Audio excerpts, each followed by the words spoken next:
My biggest problem was that I didn't know that I was lost. So I was just surviving, living for the moment, trying to work, make money, spend money. Many things started happening that I did not choose to happen. And then someone gave me one book that I read 20 years later, and that book changed my life. I started doing Reiki. I decided to do the first level of Reiki, 7 minutes. These 7 minutes changed my life. I felt so, I don't know, so relaxed inside. It was like home. I don't know how people started calling. Do you do Reiki? I started doing session and session. Reiki found me, not the other way around. I was from being lost in the middle of nowhere to all of a sudden having a completely different life. I didn't even know that it existed. I saw that it was good, not because of how I felt, but because of my habits, how my life changed, what I'm teaching with Reiki and meditation, and what's behind Kisetsu, the way that I understand life.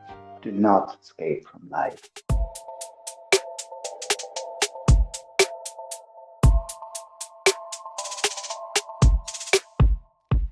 Welcome back to our show, Empower Your Life with Cindy Marie. This is the show where we're focusing on expressing, not impressing. Here we celebrate being real, being authentic, building strength from the inside out, and living your true self with meaning and purpose. This is also a place where we help you unlock your full potential, create the life that you're meant to live, and of course, being unstoppable.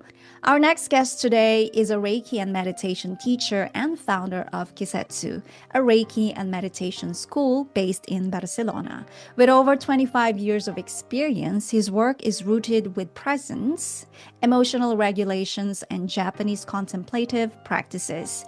He supports both individuals and organizations to cultivate clarity, balance, and a grounded sense of inner stability in your daily life. Today, not only we're going to have a conversation about his journeys, his stories, and mission, but also diving gently into what it really means coming home to your true self. So let's all welcome our guest, Jordi Ibern. Jordi, welcome to our show. Hello, everyone.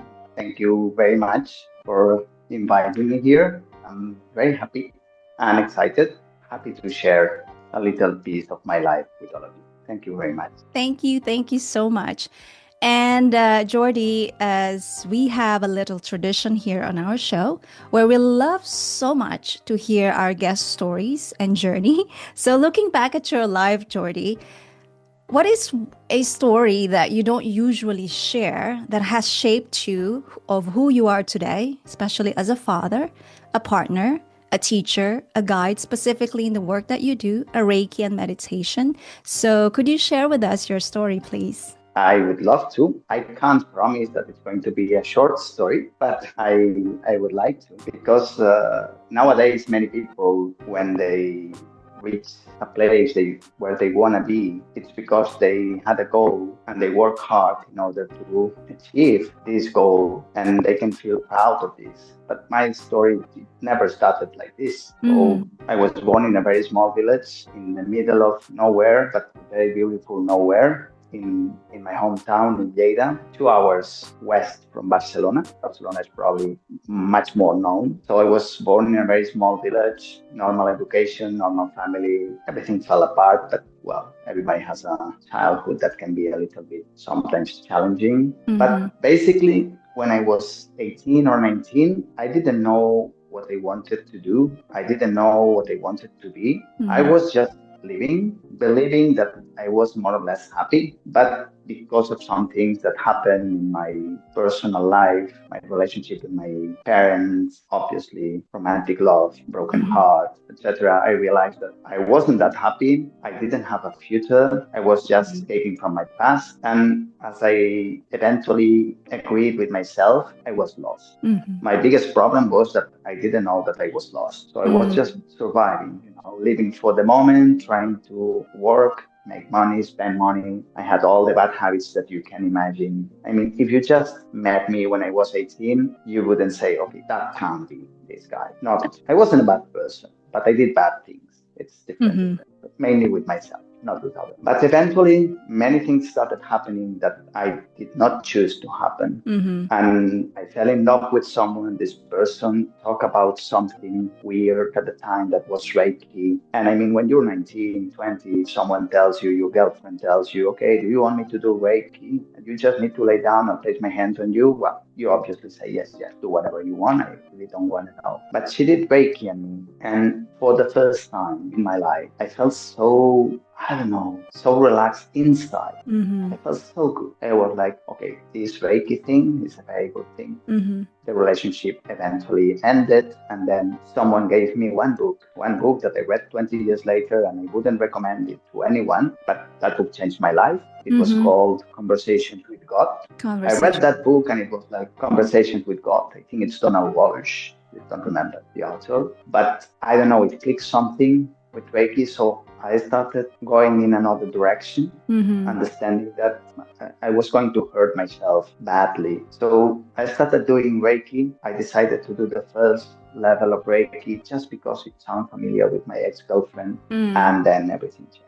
7 minutes. These 7 minutes changed my life. I remember I didn't feel that I was, on the right place during the course because, people were wearing white, hugging, and staring and sharing their emotions and talking with this voice, And for me, I was from the night, so it was a different world. So it was like, okay, what is this? But at the moment that my first teacher, Julia, did Reiki and we did what it's called Reiki, which is like Reiki attunement, I felt home. I never felt better. It was like, what is this? Home. It's the only word that can describe it. And these 7 minutes, because it lasted 7 minutes, made me change everything. I quit every bad habit that I had. I quit my friends because, well, they were the wrong friends at the time. I mean, they were the good friends for the bad life. So I started being more alone, reading books, things, and working and reading and going to sleep early for the first time. And then I went to a conference because a friend of mine told me, Jordi, you have to meet this guy. It was Vladimir Durina. So I went there and he was doing like, I don't know, he was explaining something about Chinese medicine, but he couldn't speak proper Spanish and the translator never came. So he ended up measuring the energy of people. And I didn't know what was that because he was like with some sticks doing some kind of movements. But when he reached me, he said a number. He said, oh, it's a 9. But I didn't know the scale, so I didn't know what 9 was. 9 out of 100 is very low. 9 out of 10 is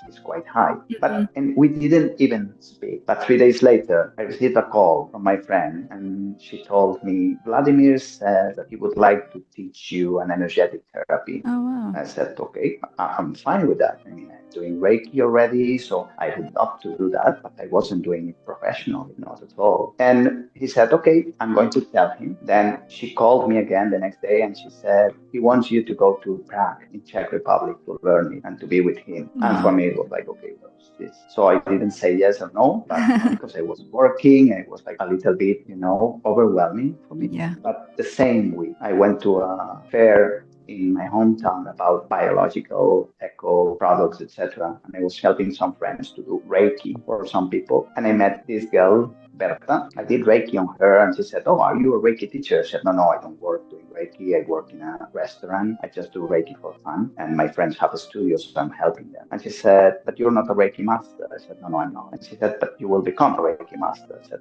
I don't think so. And she said, well, I would like to learn Reiki, but I will wait until you become a Reiki master. And well, we laughed. She gave me her number. I gave her mine. And then I received a phone call 2 days later for an unknown girl. Her name was Aina. And she said, hi, are you Jordi? I said, yes. So my friend Berta met you in the fair, and she said that you would be the perfect flatmate for me because I have a big apartment here in Barcelona. I was living not in Barcelona, and she said, and there are like 2 extra rooms, and she said, oh, yeah, this guy from Lleida would be the perfect match because he can have his room and he can work on the other room. But I said, but we don't know each other, and I never planned to move to Barcelona. All this happened in a matter of 2 weeks. But then in Reiki, there are some principles, and one is, well, basically, to make the story a little bit shorter, it's not only about yourself, it's also about others. I was working on a restaurant, and there was this man coming every morning at 7 a.m. He was trembling like this. Oh, And he was yeah. saying, I want a coffee and cognac brandy. So I was giving him coffee and he was drinking the cognac. And then he was ordering another one. Oh. Another third one, he stopped trembling. Then he was going to work. He was coming back at 11 during the break. And he was drinking probably 2 beers. And then at lunchtime, a bottle of wine. And I just decided that I didn't want to be part of it. I know it wasn't my fault. It's not my call, etc. But it was like, this is not what I want to do. I'm just helping people to hurt themselves. And this day I decided that, okay, that was it. But I didn't study. I didn't have studies at the time. I didn't have anything. So I was like, what do I do? So in the most chaotic, crazy, best hours of my life, I just called my friend. I said, okay, tell Vladimir that I will go to Prague. And I called Aina and I said, okay, I'm going to move to Barcelona. And then I called my parents and my friends and I explained that I was quitting my job. I was going to Prague for a month and then I was going to move to Barcelona. Nobody understood. I didn't understand. I wouldn't do that now because I would think about the consequences. As I said, everything just happened. And I went to Prague. I kept going to Prague for more than 10 years. I learned English. I had experience working with people. It just happened that this Vladimir Durina is quite a well-known therapist, has a big company on natural plants in Czech Republic and Germany and Slovakia. And when I came back to Barcelona, it was like, okay, now I wanna work doing Reiki. But all of a sudden I was alone in Barcelona. I didn't know my flatmate. I didn't know anyone. I remember that I cried so much the first day, thinking, what did I do? But what did I do? My goodness, I remember this day, but I don't know how people started calling, do you do Reiki? I started doing sessions and sessions and sessions and sessions. And I'm still, but I'm older, but I was quite shy at the time. So for me, teaching wasn't an option because you have to teach. And for me, I was like, no. But people asked me if I could teach them Reiki. And I remember that the first course I told them, okay, my teacher, Julia, will come next month so you can go. And I remember the first student, she said, but I would like to learn it with you. And for me, it was like, but my teacher is better. And she said, but I don't know, I know you. So I decided to do the Reiki course, the first one. And then I felt like, okay, that's what I want to do. I think I never planned it. I never knew that it existed. It just went. And all of a sudden, I was living in a different city. I was working, doing sessions and teaching Reiki. Obviously, Reiki brought me to meditation to yoga to Qigong, eventually went to Japan. Very long story, but I don't know if I chose any of these.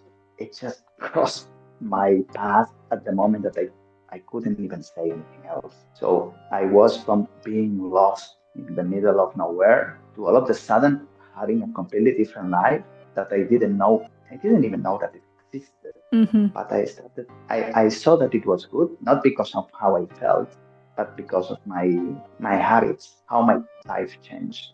At the moment that I started eating healthier, doing sports every day, practicing 1 hour of meditation, reading different books, going to nature, it was like something that said, okay, that must be good. And that's how everything started in me. So it's not that I planned it or I worked hard. It's just Reiki found me, not the other way around. I never found Reiki, but Reiki found me and rescued me somehow. So I'm eternally grateful to Reiki.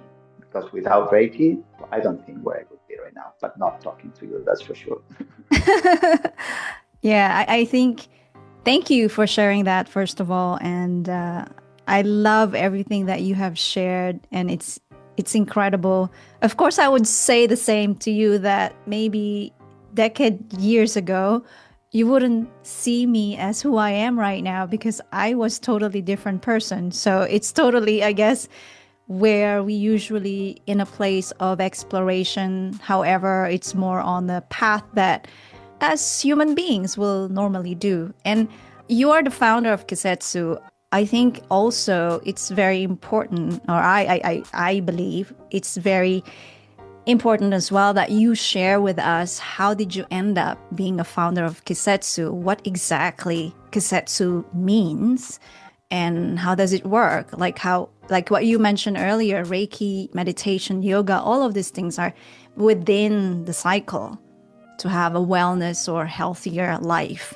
So could you share with us a little bit how you actually route to that path to where you are right now? When I started doing Reiki, it was like, well, I didn't know. I didn't even know my field. I just started doing Reiki sessions, etc. But one of the things that I found in Barcelona, there's a lot of Reiki meditation yoga, but a lot.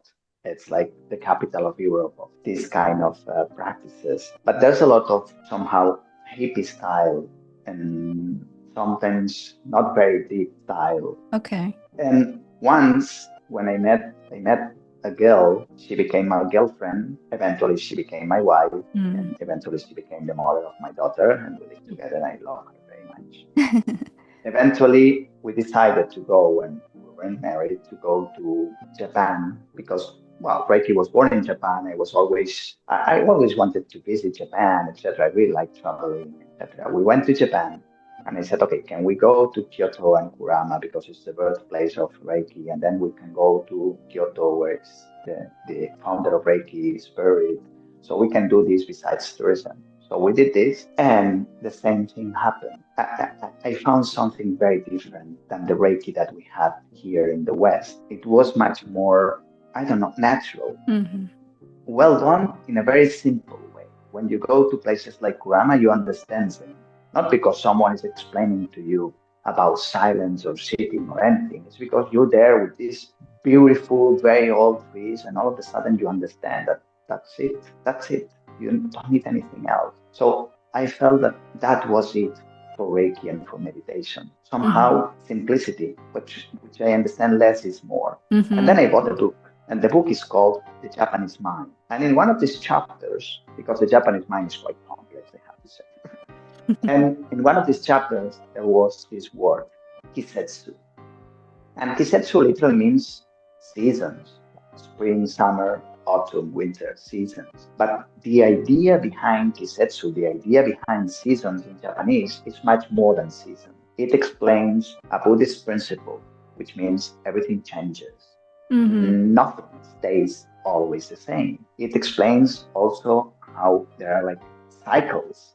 Cycles where there's spring and summer and everything seems to, flow in a nice way, but there are also moments and cycles where everything goes somehow backwards, invites you to stop, to let go of things, to release, to go in. And I really like the idea because I really think that the spiritual path, the real spiritual path, is a deep understanding of that. Because as a Westerner, I was taught that happiness was something static.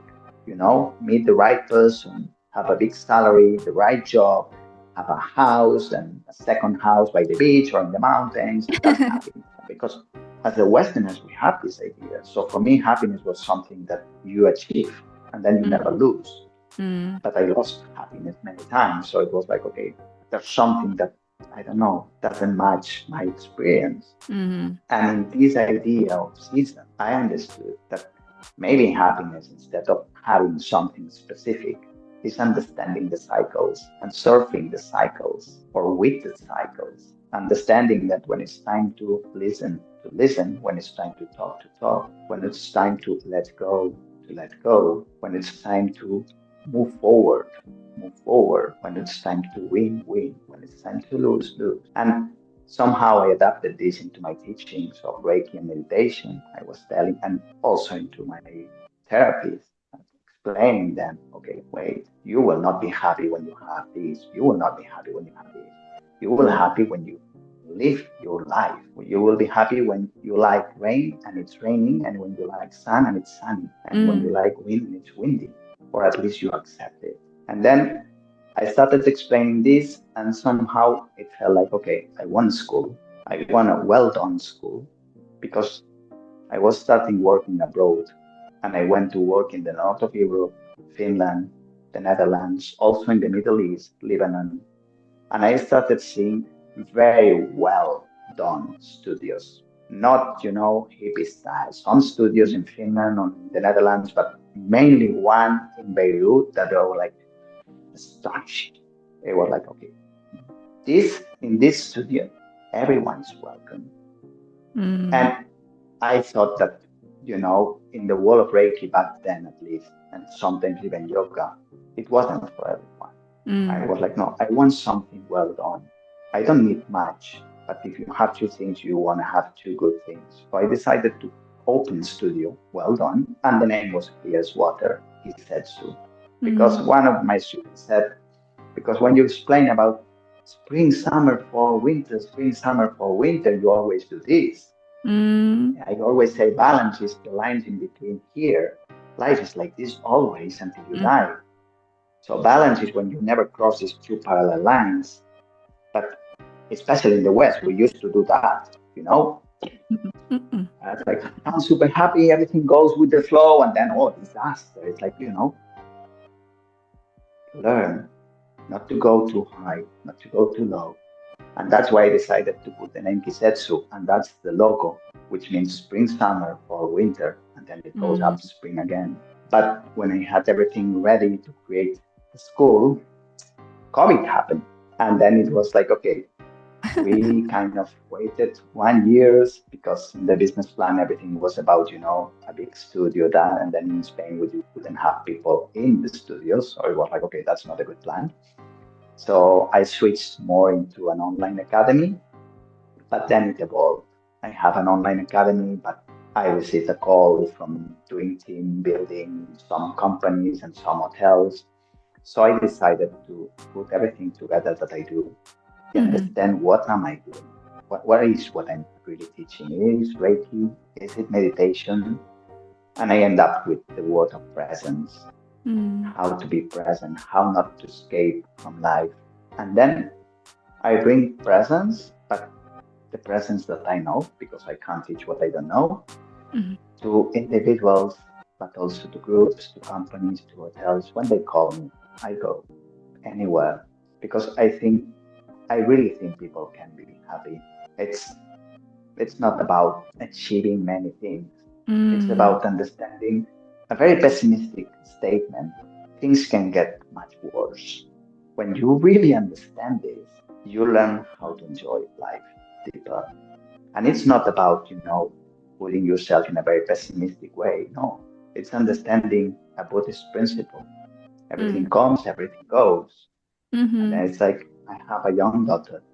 In 10 years, she will be, hopefully, 10 years older.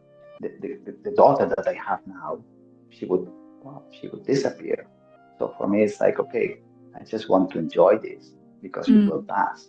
The same with my wife, the same with my friends, the same with this conversation, the same with a course. I really think that what I'm teaching with Reiki and meditation and what's behind Kisetsu, it's the way that I understand life. Do not escape from life. Do not escape from winter, because then you will enjoy spring. And after every winter, there is a spring coming. It's a natural process. And you don't even need to earn it. You just need to be, and this is at least what I try to teach. Oh, beautiful. Thank you for sharing that. I think I feel ease and I feel so very well aligned with all of the things that you said. And that also, I believe, relatable to the next question I want to ask you is living your purpose. You mentioned about the seasons, right? And from what I have observed, many people get really waiting to feel very ready to live or follow their purpose, right? You mentioned earlier a lot of people having this connotation of I'll be happy when. So a lot of people seeking more achievements, more credentials, more certifications. I'm not against those. I believe that's important to advance our practices. But what I notice is that what's the most important that people forget or missed out will be putting yourself out there into the real world and serving others, while also not knowing everything, still learning. And you mentioned that earlier in the beginning of your journey. So my question for you is that how did you even begin living your purpose? and you have a lot of questions or maybe doubts even, and simply having that sense of, I feel home, right? You mentioned that. I feel great, simply okay, not knowing everything. And what will be your thoughts or sharing your journey of beginning your living your purpose and still not knowing everything? What I like to focus on is excellence.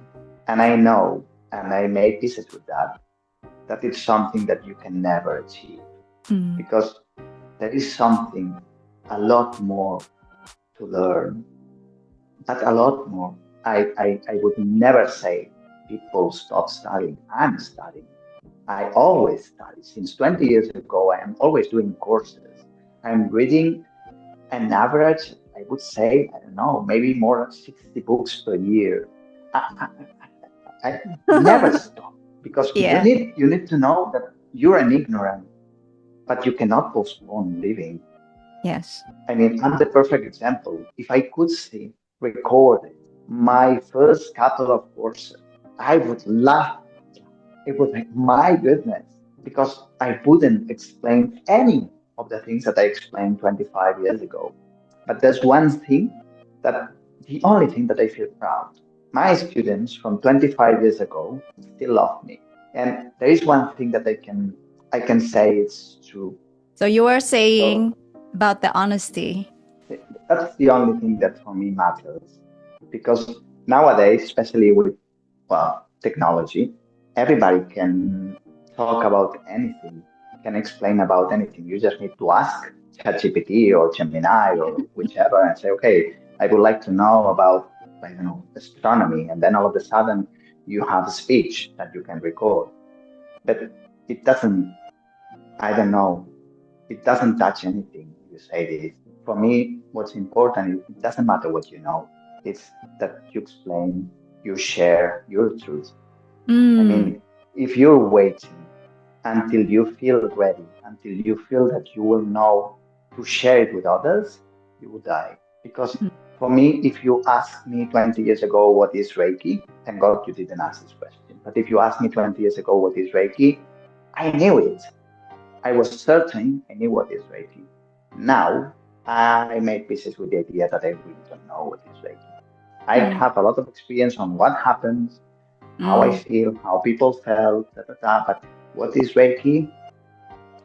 I don't know. What's infinite? What's the universe? What's the meaning of life? Who am I? Well, I don't know. I don't know. I don't know.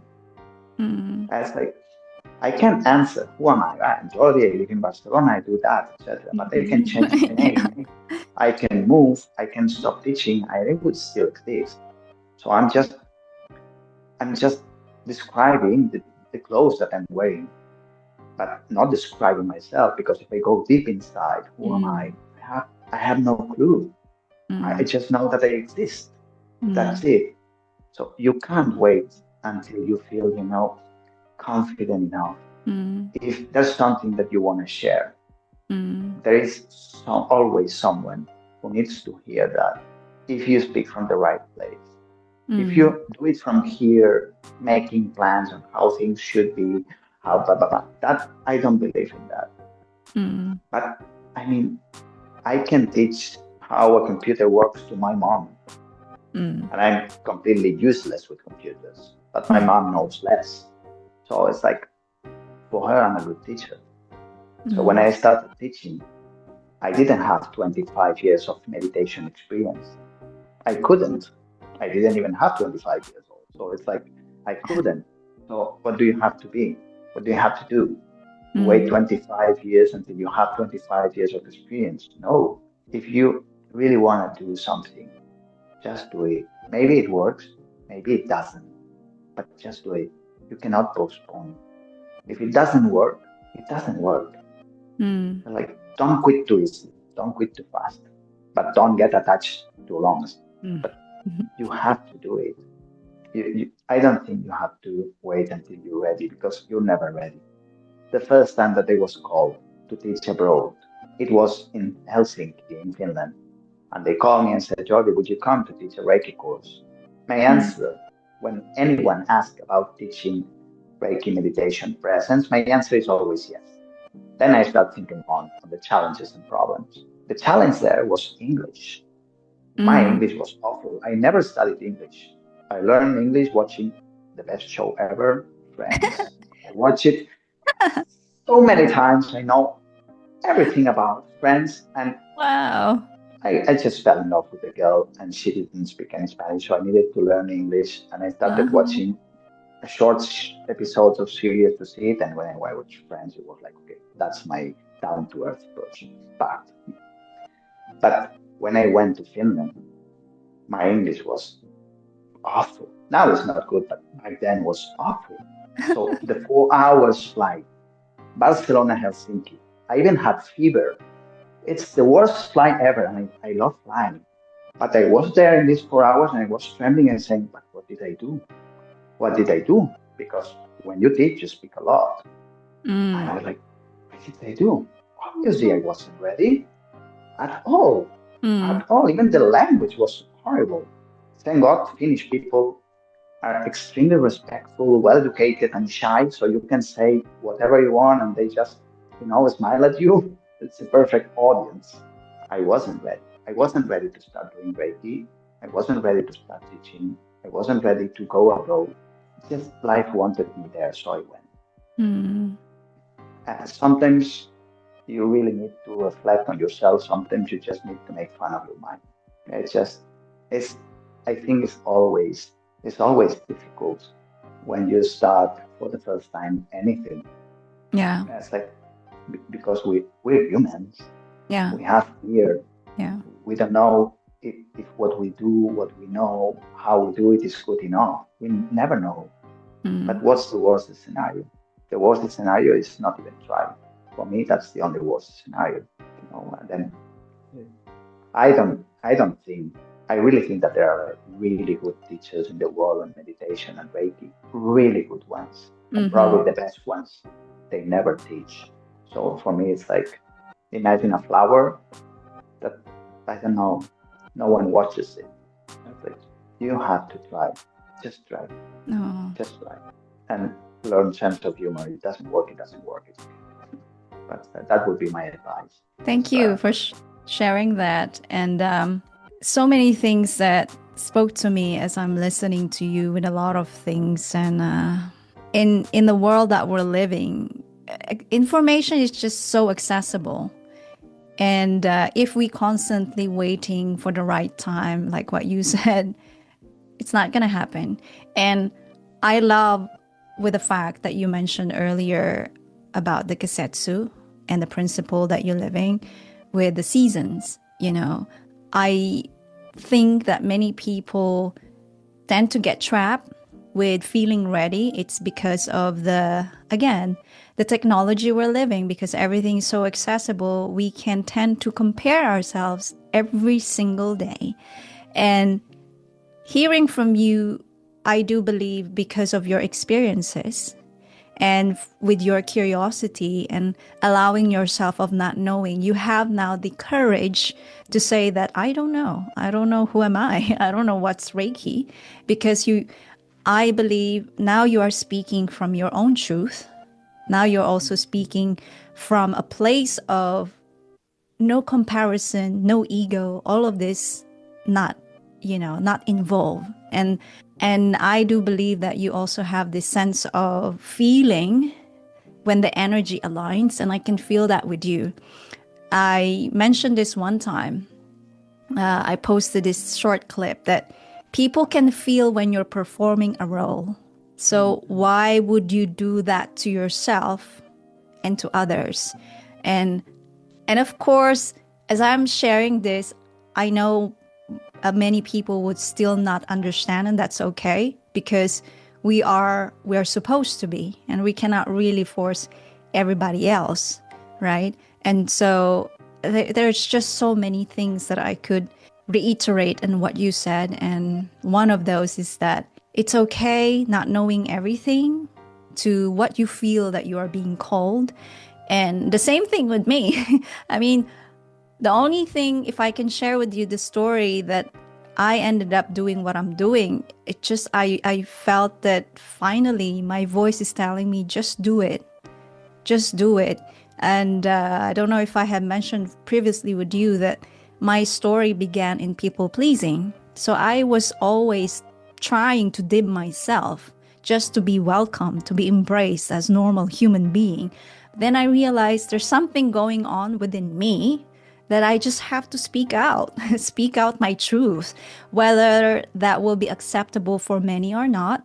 At least I know within me that I feel at peace of sharing that and expressing that and still learning, as we are all lifelong learners, and be okay of not knowing everything. And you mentioned a very good example that many, and still is, I believe, many Western, very, very into much logical side, which is not a bad thing. But I think when we accept and welcome of not knowing everything, that's when all the magical can appear.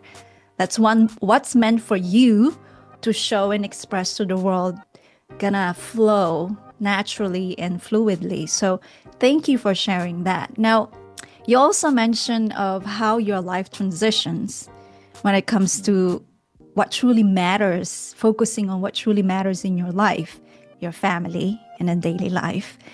And when we first met over the LinkedIn and we're about to schedule our call, I so in love the fact that you're very clear about protecting your time, your family time, right? And many people actually neglect that, believing or thinking that family will always be there, having the thought or idea that the world is actually pushing us to seek more, chasing more, seeking constant validation, and forgetting what truly matters in life.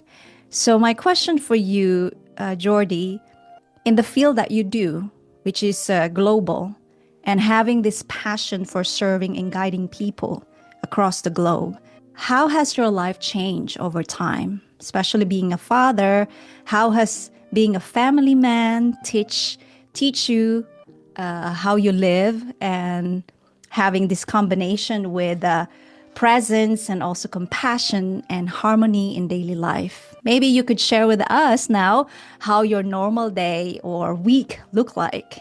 There is one thing, it's always a challenge, huh?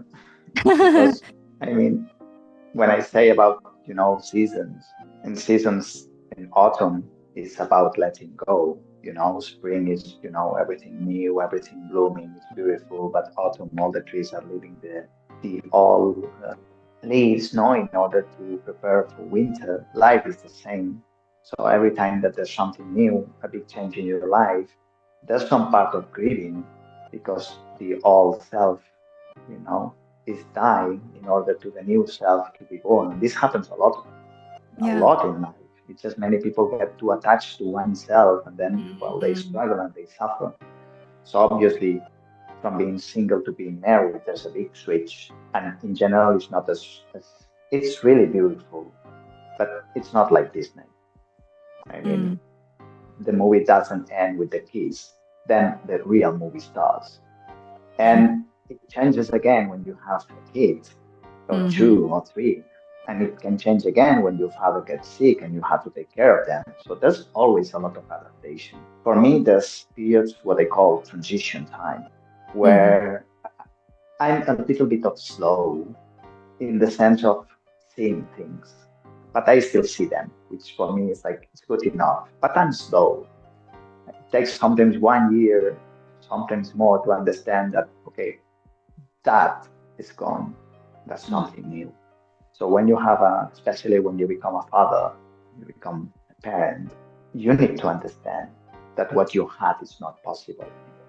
What you will have is going to be more beautiful, but it's not, or you have a kid and all of a sudden everything is beautiful and that. No, no, no. Maybe your kid does not eat well or doesn't sleep or it has a lot of tantrums or there's always many things and you need to adapt to this because your time, your routines are being changed. Mm. My routines now are quite good. I'm really happy with my routines, but it took me some time to have these routines. I wake up 6 days a week at 5:45.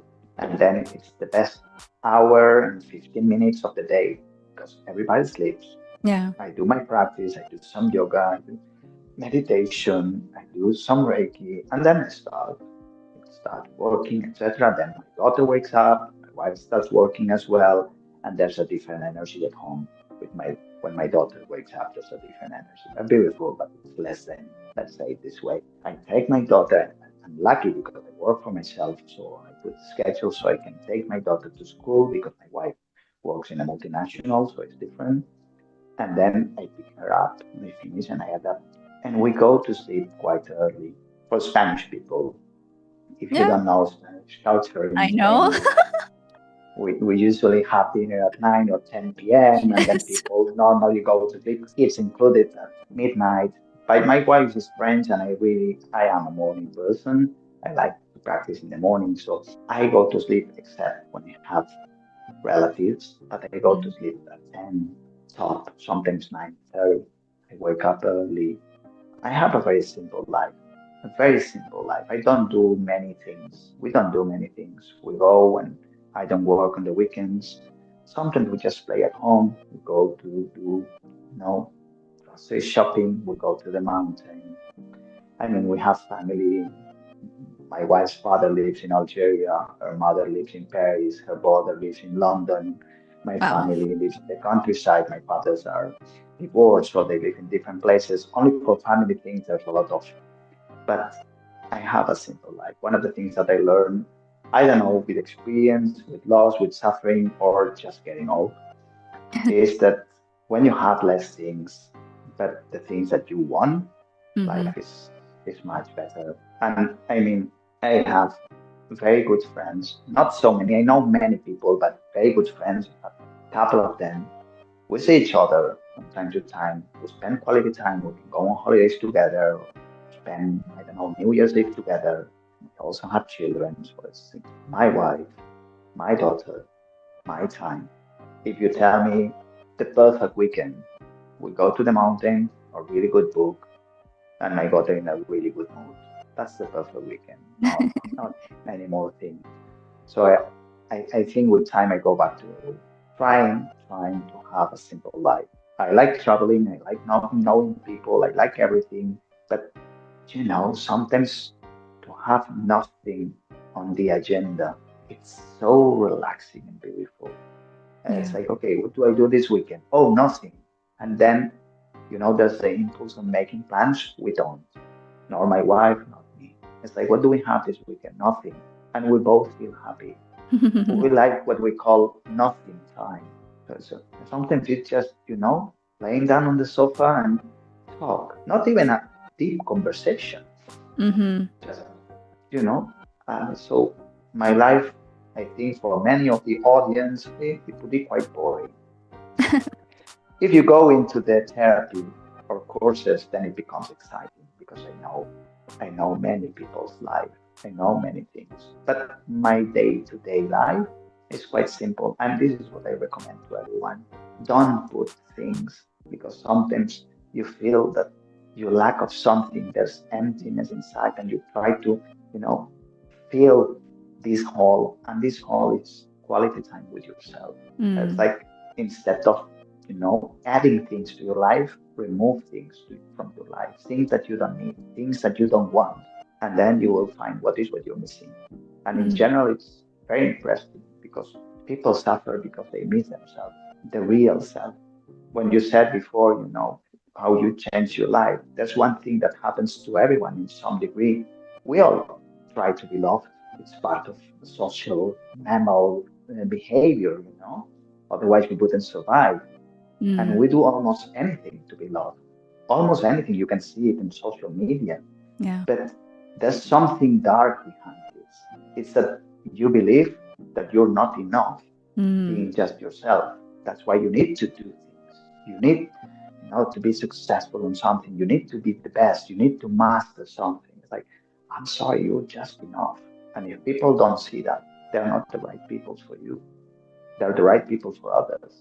And for me, that was the it's like, okay, I don't need to earn love. I don't need to earn anything. It's just, I'm like this. I'm a small person, bald, very normal, having a very normal life, very normal little life that I love. And this is what I try to teach, not to have like a boring life, but I really think that people can be happy. Happiness is not really far. No. Sometimes it's really close, just you don't see it because you're busy with something that it's not necessary. So my my daily life is quite, and my daughter is 5 years old, so I Mm-hmm. spend much of the afternoons in playgrounds talking with other fathers and pushing the swing and a very simple life. But as I said, it changes when I come to the studio or I travel. Then it's like, okay, I like meeting people for real, Yes. not superficially, but I really like it. In my job, you actually know people. It's not like a business meeting in a hotel, it's something more real. So I'm very happy with my life right now. It can change, but right now I'm very happy. I love it. Thank you for sharing that. You've covered so much that I do believe very important for many people to hear or watch or listen, especially with the definition of what is happiness. You may say that it's so simple for you, and you mentioned earlier, less is more. Simplicity is the most complicated nowadays for many people because a lot of people, as what you said, being attached. And I have noticed that as well with a lot of people that surround me when I started to become more conscious and self aware for the things that really valuable for me, and I noticed that attachment is really one of the biggest challenges for many. Thus, whatever we're feeling. And it's the same thing with me, just to share with you, since you mentioned that if you don't have any plans, you have nothing, no plans on the day. It resonated with me so much because I still can say I'm a high performer, but now in a different level because I do used to do a lot, putting a lot of things on my plate because I want to achieve so many. Not in a place of, well, back then it's still seeking validation. Now it's more like it's so funny.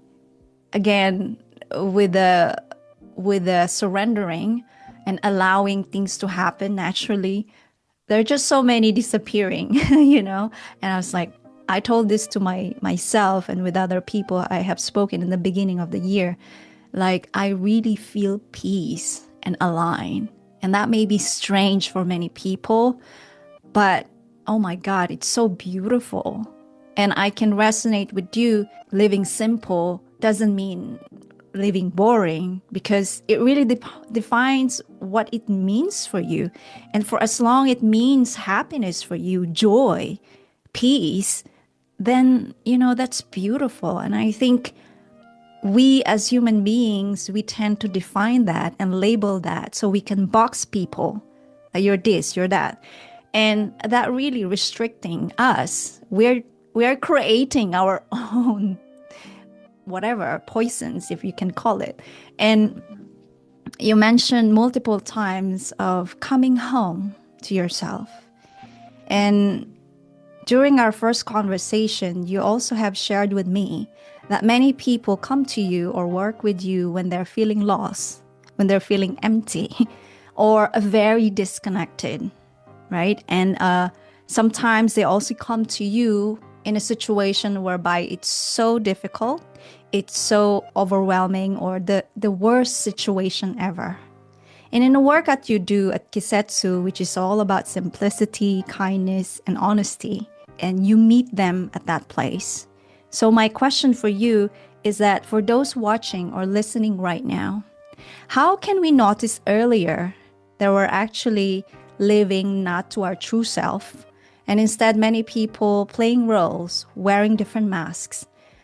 Do you have some sort of common patterns, behaviors, some signs that show we might actually hurting ourselves more than we think? And how the way you teach at Kisetsu gently help people or guide people to go back to their own truth and slowly but surely feeling that finally they're coming home to themselves. If you've been listening to this conversation and thinking, I don't want to just understand these ideas, I want to actually live them, this is your gentle nudge. We offer one on one and small group coaching for heart led people who are ready to stop people pleasing, stop shrinking who they are, and start leading their lives with more honesty, courage, calm, and confidence. Together, we turn insights like this into simple, real actions in your daily life so you feel more like yourself at work, at home, and in your relationships. And you move closer to the mission and purpose that truly matter to you. If that speaks to you, you can learn more and book a no obligation clarity call through the link in the show notes or at our website. When you're ready to be unstoppable from the inside out, I'm here to support you. Now, let's go back to the episode. One of the things that I do and I share first, because I had been, especially when I was a kid and then as a teenager, in dark places inside me, and also in dark places outside me, but inside me. So I think I can understand when people are completely lost, Mm, but they can feel they're completely lost. But for me, there's a lot of hope, because if you get out from suffering, being mindful, not escaping from it, you gain wisdom, you gain experience, and the person that's starting, it will be different in a much better way. But one of the things that I do very practical is I trust myself when I feel good, and I don't trust myself when I don't feel good. So when I have one of these meditations and in the mountain or at home and I feel really aligned and connected, when you have clarity, not, you know, enthusiasm, clarity, it comes with a feeling of serenity, peace, mm, that you don't want anything, you're just feeling bliss, you know? When I have this, then I trust my mind. And one of the things that I did, and I had it in my computer as a file, I opened a file and I wrote the things that I do when I feel aligned. And on the other side of the file, I write the things that I do when I don't feel aligned, but my mind is telling me, mm. you need that. Yeah, When I yeah. feel aligned, I always wake up at 5:30, 5:45. When I don't feel aligned, if I'm sick, I'm sick. Huh? But when I don't feel aligned, my mind is telling me, oh, Joe, you need to rest. Oh, today you can do just Reiki in bed. Da, da, da, but I don't wake up. When I feel aligned, I eat 3, 4 pieces of fruits during the day. When I don't feel aligned, I go more for coffees. When I feel aligned, I don't check my phone at all if it's not for work. When I Mm, don't feel aligned, I have something, I just, surf on news, on social media. When I feel aligned, I read more. When I don't, instead of reading, I enter into, and I just write it down everything. mm, So when I don't feel aligned, my mind is convincing me that it's okay, but it's not. mm, But the mind wants you to feel more or less good. You can't trust the inner voice always. It mm. messes up with you. But you can trust yourself when you have clarity and presence, when you're perfectly aligned. And many people reach this stage spontaneously from time to time. So Mm. when you do it, write down, and then you have the file there. And when you see that you're doing more things on the list on the right, okay, start doing, force yourself to do the things on the left, because it's very easy to get lost. It's Yeah. extremely easy to get lost. It's no one's fault. Mm. The most intelligent people in this world, brilliant minds, are working hard to make you to spend time and buy things that you don't need. The Yeah. most brilliant people in this world are receiving lots of money to make you, spend time on what they're being paid off, whatever it is. So you're not Mm. going to beat them. They're superior. And now we have, new technology, artificial intelligence, etc. So it's like, okay, you need to trust yourself when you're really connected. And for me, it's simple because, again, it's very simple. It's like, Jordi, you need to do the things on the left. And then it's like, coming back to the center. Because life is not like always being aligned and always Yeah. following the right path. No, I mean, you get distracted.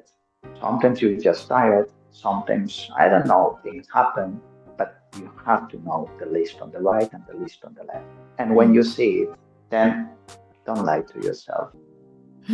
You just need to have, it's like, okay, tomorrow I'm going to do my yoga practice because when I'm stopping doing my yoga practice, it means that then you go back to the left. Otherwise, in therapy, you always hear the same story. No, but I felt it wasn't the time. No, it was the time.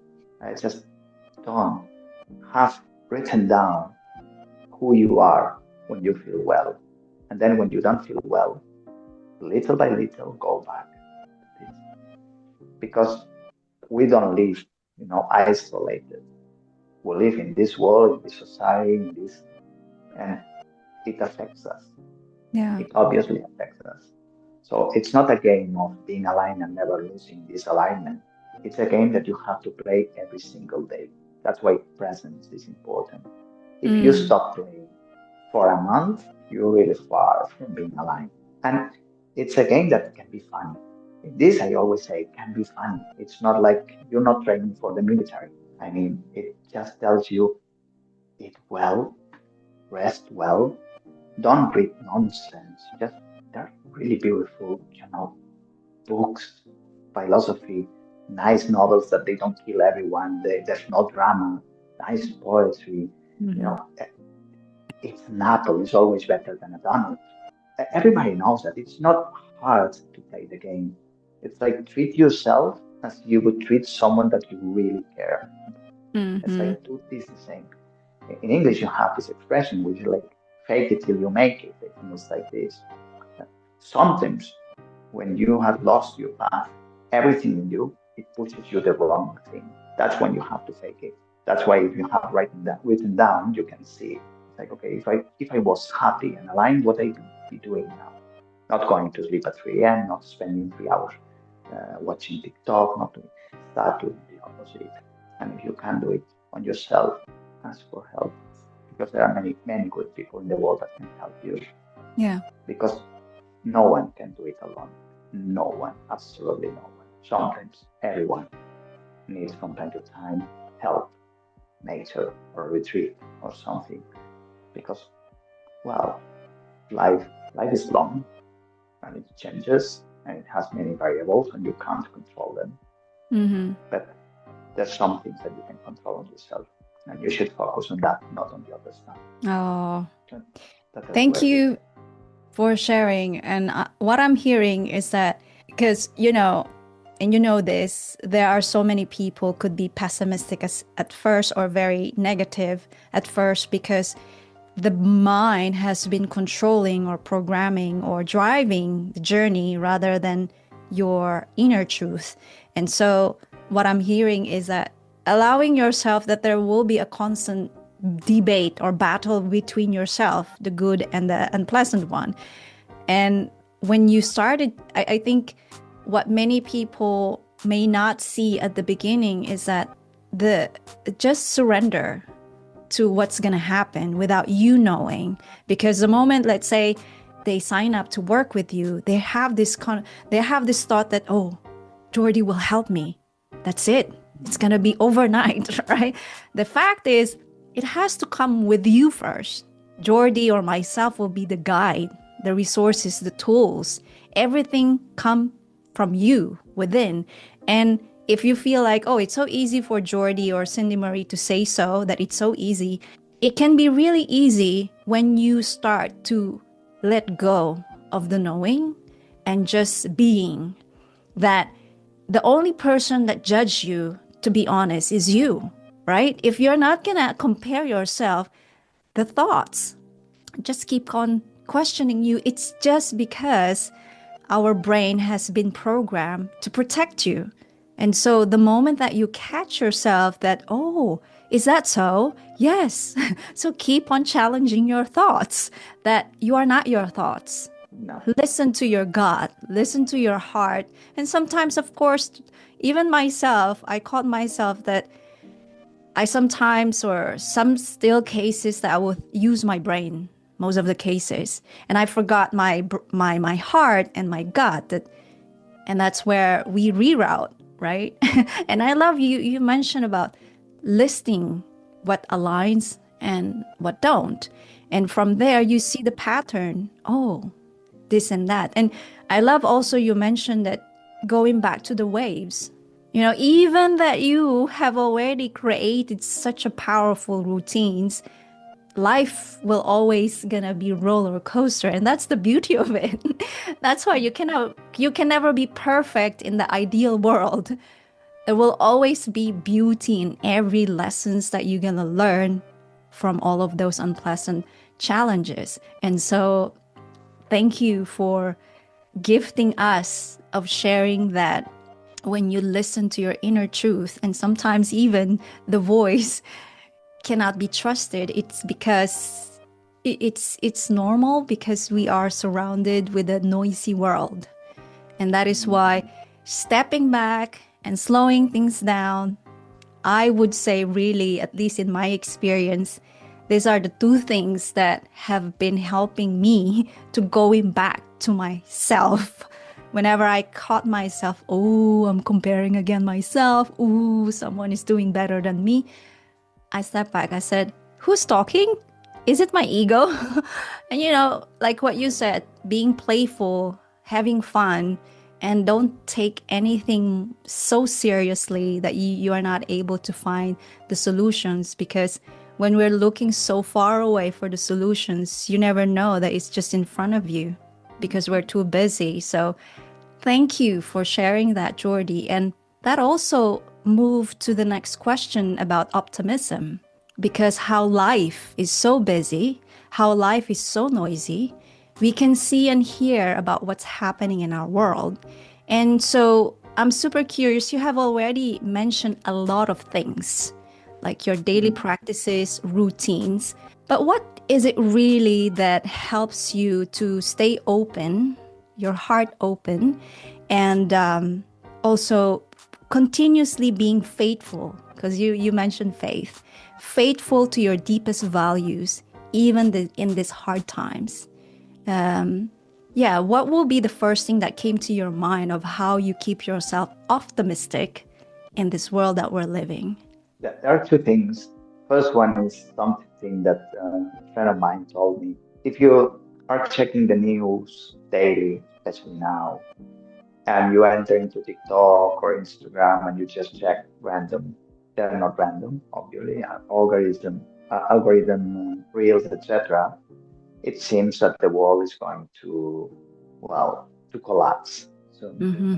there's a lot of noise, a lot of nonsense, a lot of dark humor, a lot of many, but it seems that there's a lot of noise because there's a lot of people doing noise, making noise. Mm-hmm. But people who like simple lives, people who are aligned, happy people, they just don't make noise. That's why we don't hear them. We hear the people who are making noise. But there are many people who don't make noise. Probably more people who don't make noise. It just, we don't see them. So I always think that we see the world extremely biased on the bad things that happen because it's the bad things, the ones that are always everywhere. But the other stuff, a normal life, a balanced family, a happy kid. We don't see this, but it exists a lot. That's the first thing. So it's like what you see is not the real life. You see biased life. And there's a lot of science, a lot of nice people in the world, a lot of good men, a lot of good women, a lot of happy children, a lot of not traumatized teenagers. There's a lot of beauty in this world that we don't see because now it's not trend and they are not making noise, but they exist. And second, what made me be, I always say that I think one of the best things, one of the things that I like the most is that I trust life. Many times in my life, I got really mad at destiny, God, or whatever, and I think I used very, very hard words towards Wow. whatever it is. But then I have to admit that a couple of years later, I apologized because Mm. when you're in the middle of the storm, it's like, what the hell? But when it after the 2 years, you had changed. your life is better, you have more understanding, and then it's like, oh wow, that was good. And without this would never happen. So then it's like, but one of the things that made me to trust life, Mm. and it's only when you trust life when you sleep well. If you don't trust life, then it's difficult to sleep. Mm. Is that one day, randomly, I was checking some things and reading some things, and I realized something very interesting. Since the Big Bang, since the universe became the universe that we know until now, there happened like trillions of years. Mm-hmm. Since the Homo sapiens exist, some millions of years. If you multiply these millions of years or trillions of years per 365 days, it's a very long number. Per 24 hours, it's an amazingly long number. It's just impossible. If you put this number on ChatGPT and you ask, okay, what are the chances, what are the odds that we're spending this time now, this hour? The result is zero. I mean, mathematically speaking, this hour is just not possible in an infinite time. But here we are. If you understand how difficult is one person to be, there are trillions of human spermatozoids and a lot of women eggs that need to, only one and one Yeah. put together in order to become you. 1 second later is not you. If only were two people in the world, your father and your mom, you still would be a miracle. But there are not only two people. When you understand that you're biologically speaking a miracle, when the person that you're talking at this moment is a miracle, and this precise moment is a miracle, you understand that you know nothing, but life is a miracle. So Mm. whatever makes this, I don't think it's a being, but whatever makes this, it's because it's meant to be. When you Mm. understand that you exist because you're meant to be, you need nothing else. It's if I'm still alive, it's because life, whatever Yeah. life is, wants me alive. If I'm speaking to you, it's because life wants me to speak with you. Mm. Because I understand, I saw one day that that's just not possible. Statistically speaking, it's zero, and it is happening. This made me believe not in God, not in the universe, not in anything. It's just if you think about this, and it's just okay. I'm just a miracle, and this moment is just a miracle. And then I really trust.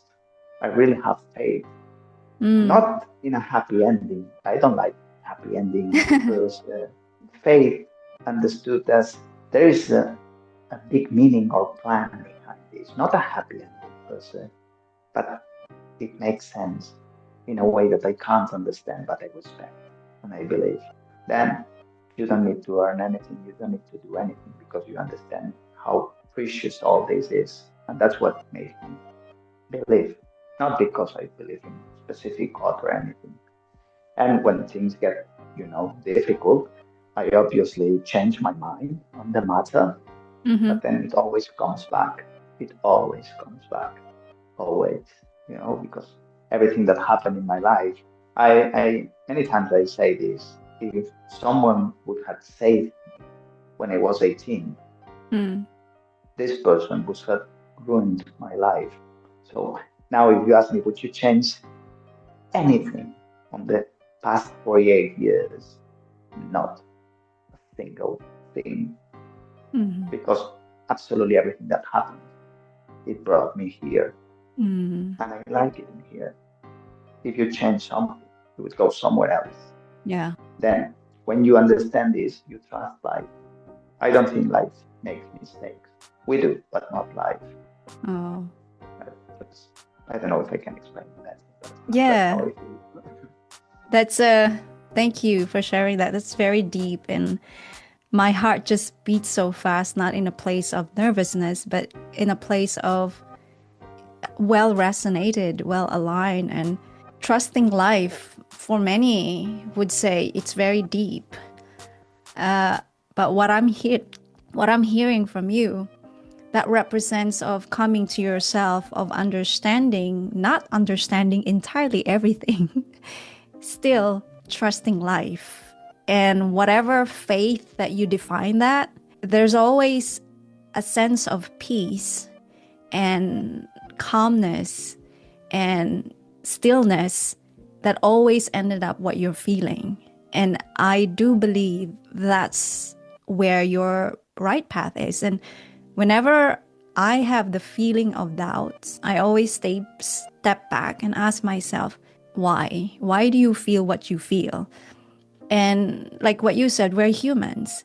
And so the moment I caught myself feeling that, we practice the discernment, right? We cannot be so harsh to ourselves, which many, because of the world that we focusing on.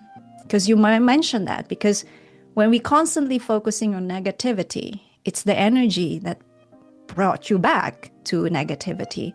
So if we can find the beauty in every pleasant or unpleasant, it's just, it is. And I love you also mentioned, which is also very deep, there's no mistakes. And if you're talking with logical people, why would you, the conversation will be turning into a very intense, but I resonated that with you. I Depends on the believe, level. yeah, I believe that's why also for other people who are elevating themselves and shedding from old version of themselves, it's kind of have of path or journey or steps that they will feel very painful, because shedding is not easy, and we cannot force that you want to get out of that, and a lot of people either suppress or repress that. So let that happens naturally. And you also mentioned that we're not living here on our own self. We have one another. And when you're just allowing yourself to be in a place of surrendering that, hey, whatever you believe in, they will support you. They will provide you the people right for you. And God, so many things that I really love how the universe, the higher sources have really developed you of who you are being. And I'm sure that a lot of people watching or listening right now feeling so, at least I feel calm and warm and so curious also to learn more of what you offer in everything that you do, be in school, Reiki, meditation. So where or what is the best place can people find or connect with you? Oh, thank you for this. It really resonates with me also how you explain it. So thank you very much. Where people can find me? Well, uh, I really like in-person things. So if they come to Barcelona, they can call me, and always time for a coffee, always time for a tea. There's really good tea and coffee here. But otherwise, online, my website is Kisetsu. You mentioned Kisetsu. It's kisetsu.es, es España in Spanish. Then it's in English. I have one for companies mainly that it's called The Art of Being Present. And also on the social media, I don't like it that much, but I am there and I post things, but I am on Instagram, Jordi Ibern, and also Kisetsu. I have 2 accounts. Also on TikTok, Jordi Ibern as well. And in YouTube, I have 2 channels. I also speak quite a lot in there. One is Jordi Ibern Reiki, and the other one is Kisetsu Reiki Meditation School. So I'm also on LinkedIn, normal Jordi Ibern, and I reply every single message that I receive. I mean, maybe not on the same day sometimes, but I reply every message. I try to be, when I work and when I'm here, I try to be available for the people who need me, the people who just don't need me, well, not necessary.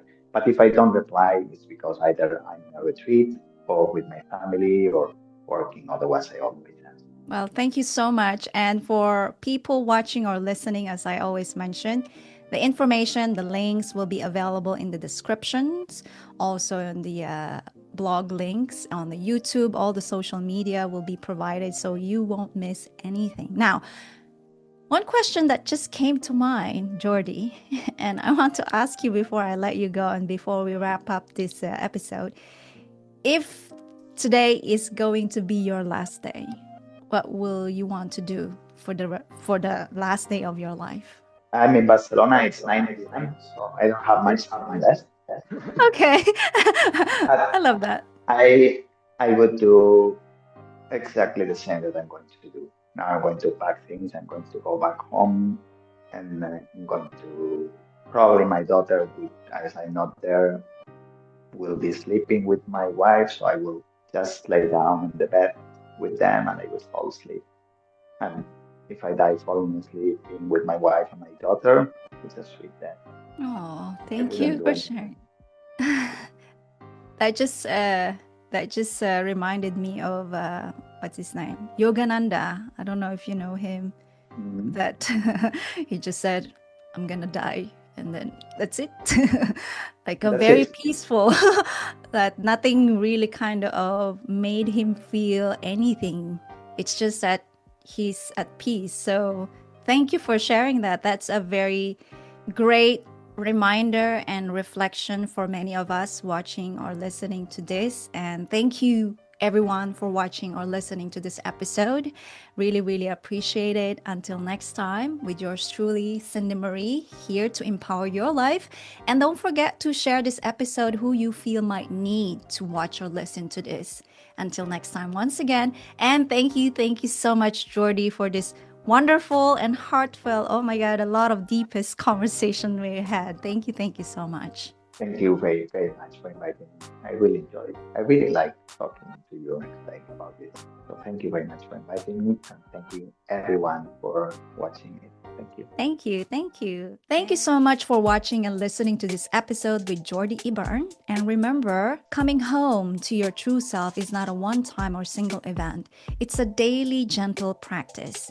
Every small moment of honesty, kindness, and presence with your true self is already part of that homecoming. If this episode spoke to you, share your thoughts with us, and don't forget to hit that subscribe button, leave a review, and share this with someone who might need that support in reconnecting who they truly are. Your support helps the podcast grow so we can reach and empower more people's lives around the world. Until next time, stay close to your heart, stay curious about what truly matters to you. Keep taking small, real steps that feel aligned with your values and your truth. Believe in yourself. You've got what it takes to pursue your dreams and make a positive impact. Keep going, keep coming home to yourself, and always remember, be unstoppable.